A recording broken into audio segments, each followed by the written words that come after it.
Halo, bagaimana kabar kalian? Hari ini kita akan lanjut pembelajaran, namun sebelumnya kalian berdoa masing-masing ya. Dan tujuan pembelajaran kita menjelaskan objek studi geografi. Objek studi geografi terbagi dua, material dan formal. Objek material meliputi segala sesuatu yang berada di bumi, baik benda hidup maupun benda mati dan lingkungannya.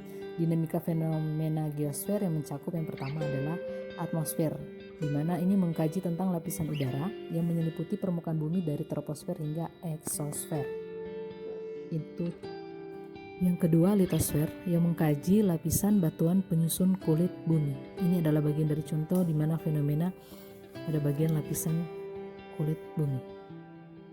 Yang ketiga, hidrosfer, lapisan air yang meliputi perairan darat dan laut. Biosfer, lapisan yang meliputi kesatuan sistem antara hewan, tumbuhan, dan manusia. Sedangkan antroposfer, lapisan yang menitik beratkan kepada manusia serta aktivitas di permukaan bumi. Sedangkan objek formal adalah sudut pandang dan cara berpikir menggunakan pendekatan terhadap gejala material di muka bumi, baik sifatnya fisik maupun sosial, yang dilihat dari sudut pandang keruangan spasial. Objek formal inilah yang membedakan geografi dengan ilmu yang lain. Nah, dengan fenomena ini kan bisa ada pertanyaan seperti contohnya yang pertama, apa yang terjadi? Di mana banjir tersebut terjadi? Kapan banjir itu terjadi? Mengapa banjir itu terjadi? Bagaimana banjir tersebut berlangsung? Dalam studi geografi kita akan merasakan peristiwa-peristiwa yang terjadi di muka bumi, seperti gunung meletus, gempa bumi, banjir, tanah longsor, hujan, angin, udara panas. Semua itu merupakan gejala alam yang dapat mempengaruhi kehidupan manusia. Melalui adanya fenomena tersebut, kita akan berusaha untuk menyesuaikan diri dengan lingkungan kita. Oleh karena itu, kita perlu menganalisa agar dapat bertahan hidup di mana kita berada. Dalam melakukan penelitian dan analisa geografi, perlu memperhatikan dan berpegang pada prinsip-prinsip tertentu. Prinsip-prinsip dalam geografi adalah sebagai berikut. Yang pertama, prinsip persebaran merupakan fenomena atau masalah alam dan manusia tersebar di permukaan bumi. Penyebaran fenomena ini tidak merata. Contohnya adalah peta persebaran.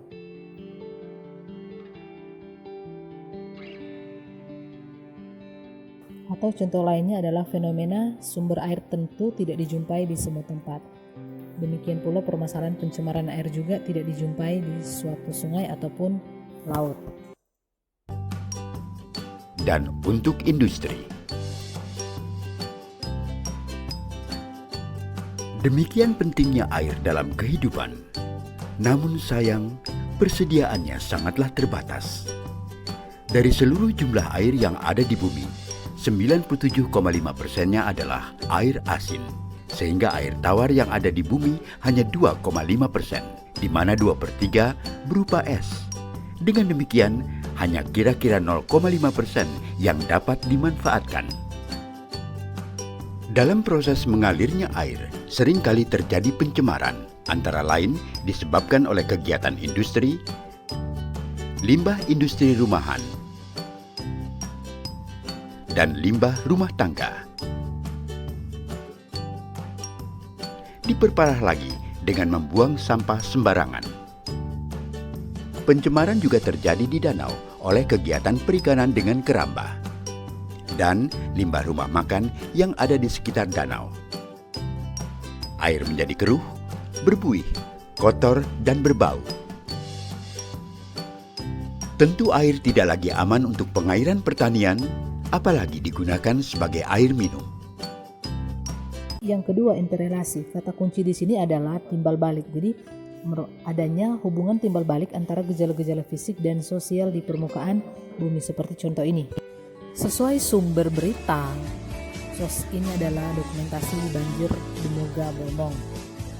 Data Tomboan Bolmong, hujan deras yang melanda wilayah Demoga, Kabupaten Bolaang Mongondo sejak 2 hari terakhir 24-25 Juli 2020 membuat sebagian besar wilayah lumbung beras ini dilanda banjir. Bencana banjir. Tidak hanya itu, bendungan Kosinggolan yang terletak di Desa Torau kini tidak mampu lagi menampung debit air dikarenakan hujan yang turun terus-menerus. Oleh karena itu, manusia dan lingkungan perlu adanya persahabatan untuk saling menjaga dan melestarikan lingkungan agar tidak ada bencana yang lain. 3 prinsip deskripsi, di mana fenomena alam dan manusia memiliki saling keterkaitan antara aspek alam dan aspek manusia itu dapat dideskripsikan. Pendeskripsian itu melalui fakta, gejala, dan masalah, sebab akibat secara kualitatif maupun kuantitatif dengan bantuan peta grafik diagram. Cara melakukan dari prinsip deskripsi dimulai dari pengumpulan data, klasifikasi data, pemetaan, kemudian deskripsi tiap satuan pemetaan. Jadi deskripsi baru dapat dibuat setelah dilakukan pemetaan tentang kajian geografi yang dimaksud. Yang keempat adalah korologi, di mana korologi ini keterpaduan antara prinsip penyebaran, interrelasi, dan deskripsi. Fenomena atau masalah alam dan manusia dikaji penyebarannya, interrelasinya, dan interaksinya dalam satu ruang. Kondisi ruang itu akan memberikan corak pada kesatuan gejala, kesatuan fungsi, dan kesatuan bentuk. Materi selanjutnya adalah pendekatan geografi. Coba kamu amati lingkungan tempat tinggalmu. Mata pencarian apa yang banyak dimiliki oleh penduduk sekitar Anda? Apakah kondisi lingkungan mempengaruhi mata pencarian itu? Nah, di sini dibahas ruang lingkup geografi sangat luas. Ruang lingkup yang sangat luas itu mencakup materi pokok dan masalah yang dikaji. Pada ilmu geografi, dalam melakukan pendekatan sekurang-kurangnya harus melakukan dua hal. Pendekatan yaitu yang berlaku pada sistem keuangan dan yang berlaku pada sistem ekosistem. Nah, dalam mempelajari ilmu geografi terdapat 3 pendekatan yang harus kalian pahami. Yang pertama, pendekatan keruangan. Yang kedua, pendekatan wilayah. Dan yang ketiga adalah pendekatan kelingkungan, ekologis. Pendekatan keruangan ini merupakan metode yang khas geografi, digunakan untuk mengetahui persebaran dalam penggunaan ruang yang telah ada dan bagaimana penyediaan ruang akan dirancang. Fenomena geografi dikaji dengan menggunakan 3 subtopik pendekatan keruangan, yaitu pendekatan topik, pendekatan aktivitas manusia, dan pendekatan regional. Nah, bagaimana dengan pendekatan topik? Pendekatan ini digunakan untuk mengkaji fenomena geografi dari topik tertentu yang menjadi pusat perhatian. Sebagai contoh tentang wabah penyakit di suatu wilayah dengan cara mengkaji beberapa hal, antara lain penyebab wabah penyakit atau yang seperti saat ini virus ataupun bakteri, dan yang kedua media penyebaran, yang ketiga proses penyebaran, yang keempat intensitas, dan yang kelima adalah interrelasi dengan gejala-gejala lain di sekitarnya. Nah, melalui pendekatan tersebut akan dapat diperoleh gambaran awal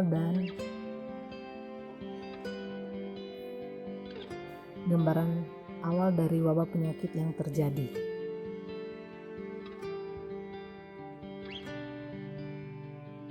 Yang kedua adalah pendekatan aktivitas manusia yang mengkaji fenomena geografi terjadi dari berbagai aktivitas. Misalnya hubungan mata pencarian penduduk dengan persebaran dari interrelasinya dengan gejala-gejala geosfer. Pendekatan regional ini mengkaji suatu gejala geografi dan menekankan pada region sebagai ruang tempat gejala itu terjadi. Region adalah suatu wilayah di permukaan bumi yang memiliki karakteristik tertentu yang khas. Yang kedua adalah pendekatan lingkungan atau ekologis. Pendekatan ini digunakan untuk mengetahui keterkaitan dan hubungan antara unsur-unsur yang berada di lingkungan tertentu. Yaitu yang pertama bisa hubungan antar makhluk hidup, ataupun yang kedua hubungan antara makhluk hidup dengan lingkungan alamnya. Contohnya keterkaitan antar unsur, misalnya petani di daerah lahan miring pasti akan melakukan kegiatan pertanian dengan sistem terasering. Atau bisa juga contoh lain seperti pendekatan ekologi pada fenomena banjir di suatu tempat. Fenomena ini bisa diidentifikasi melalui tahapan-tahapan dalam pendekatan ekologi yang hasilnya kemudian dapat dianalisa untuk menemukan solusi masalah. Identifikasi yang dilakukan meliputi identifikasi kondisi fisik, identifikasi sikap dan perilaku masyarakat, serta analisis interaksi. Pertama, dilakukan identifikasi fisik untuk menemukan kondisi fisik lingkungan yang mendorong terjadinya fenomena banjir, misalnya seperti topografi, jenis tanah, curah hujan, dan kondisi bangunan di daerah banjir tersebut. Kemudian dilakukan identifikasi sikap dan perilaku masyarakat untuk menemukan sikap dan perilaku masyarakat dalam mengelola alam di lokasi tersebut. Misalnya, alih fungsi lahan pertanian, penggundulan hutan, kebiasaan membuang sampah, dan pola pemukiman yang dibangun di daerah tersebut. Makanya mudah banjir pada daerah tersebut. Dan yang terakhir adalah dilakukan analisa interaksi ekologi terkait hubungan antara identifikasi fisik dan sikap yang dianalisa untuk menemukan alternatif pemecahan masalah. Ini adalah bagian dari contoh pendekatan ekologi.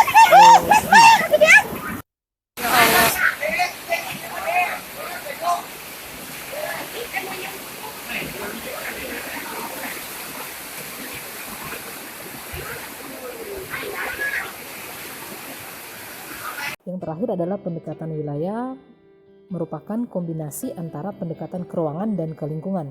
Misalnya, dalam mengkaji wilayah yang memiliki karakteristik wilayah yang khas yang dapat dibedakan satu sama lain, maka harus diperhatikan bagaimana persebarannya, yaitu analisis keruangan, dan bagaimana interaksi antara manusia dengan lingkungan alamnya. Yang dimaksud di situ adalah analisis ekologinya. Nah, pendekatan wilayah sangat penting untuk pendugaan wilayah dan perencanaan wilayah. Nah, contoh dari pendekatan wilayah atau regional ini adalah dalam membangun rumah atau bangunan harus dilihat dari karakteristik wilayahnya. Misalkan, membangun rumah di daerah rawan banjir atau dekat pantai, maka fondasi akan lebih ditinggikan untuk mengantisipasi terjadinya banjir atau pasang air laut. Nah, demikianlah mengenai 3 macam pendekatan geografis dan contohnya beserta pengertiannya dan penjelasannya. Istilah video ini berdasarkan pendekatan topik yang Anda pelajari, jelaskan fenomena yang terjadi pada video tersebut. Deskripsikan pula keterkaitan fenomena tersebut berdasarkan pendekatan ekologis wilayah setempat.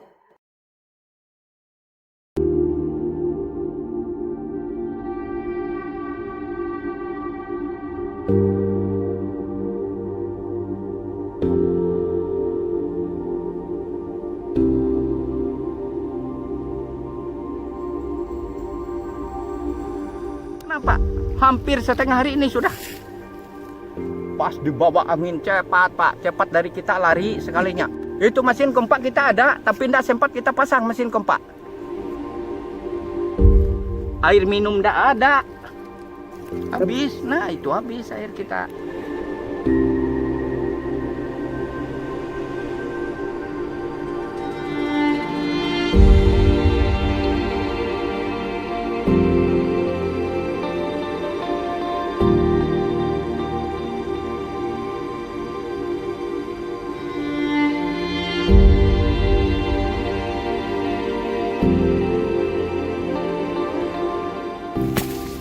Kalau sampai tanah dia tidak mau lagi, Pak. Sedih nih melihat yang seperti ini. Menjaga alam kita ini jangan sampai habis.